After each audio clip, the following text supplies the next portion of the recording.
ញាធរខេត្តកណ្ដាលបន្តចុះត្រួតពិនិត្យនិងអនុវត្តវិធានការរៀបចំសណ្ដាប់ធ្នាប់សាធារណៈនៅតាមបណ្ដាផ្លូវជាតិសំខាន់ៗក្នុងភូមិសាស្ត្រក្រុងតាខ្មៅខេត្តកណ្ដាលដើម្បីលើកកម្ពស់សោភ័ណភាពនិងសុវត្ថិភាព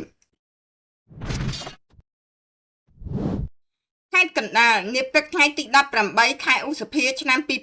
2026អាយដាមនប់តារាអភិបាលរងខេត្តកណ្ដាលព្រមទាំងអាជ្ញាធរក្រុងតាខ្មៅមន្ទីរពាក់ព័ន្ធបានបន្តចុះត្រួតពិនិត្យនិងអនុវត្តវិធានការរៀបចំសណ្ដាប់ធ្នាប់តាមបណ្ដោយផ្លូវជាតិលេខ2ផ្លូវជាតិលេខ21ក្នុងភូមិសាស្ត្រក្រុងតាខ្មៅខេត្តកណ្ដាលដើម្បីធ្វើការរុះរើចេញនៅសំណង់សម្យាបផ្លាកសញ្ញាផ្សព្វផ្សាយពាណិជ្ជកម្មផ្សេងៗលើចំណីផ្លូវដើម្បីពង្រឹងសណ្ដាប់ធ្នាប់សាធារណៈនិងលើកកម្ពស់សោភ័ណភាពឲ្យកាន់តែមានភាពស្រស់បំព្រងនិងដើម្បីត្រៀមលក្ខណៈប្រារព្ធពិធីទិវាបរិស្ថានជាតិនិងបរិស្ថានពិភពលោកថ្ងៃទី5ខែមិថុនាឆ្នាំ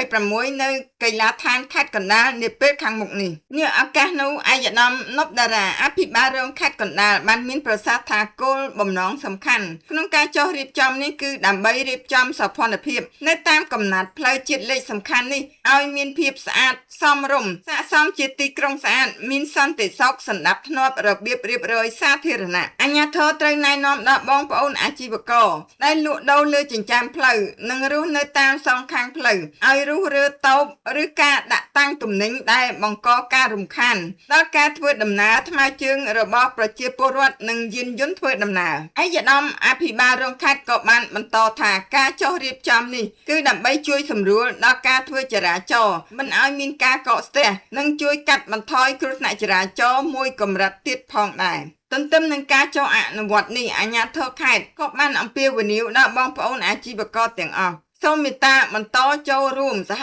ការដោយស្ម័គ្រចិត្តជាមួយអាជ្ញាធរដោយមិនត្រូវត្រឡប់មកលក់ដូររំលោភលើចិញ្ចើមផ្លូវវិញឡើយក្រោយពេលសមត្ថកិច្ចចេញទៅសូមបញ្ជាក់ផងដែរថានេះគឺជាលើកទី6ហើយដែលអាយដាមអភិបាលរងខេត្តបានបន្តចុះរៀបចំសណ្ដាប់ធ្នាប់សាធារណៈនៅជុំវិញតំបន់ភូមិសាស្ត្រក្នុងក្រុងតាខ្មៅផងដែរ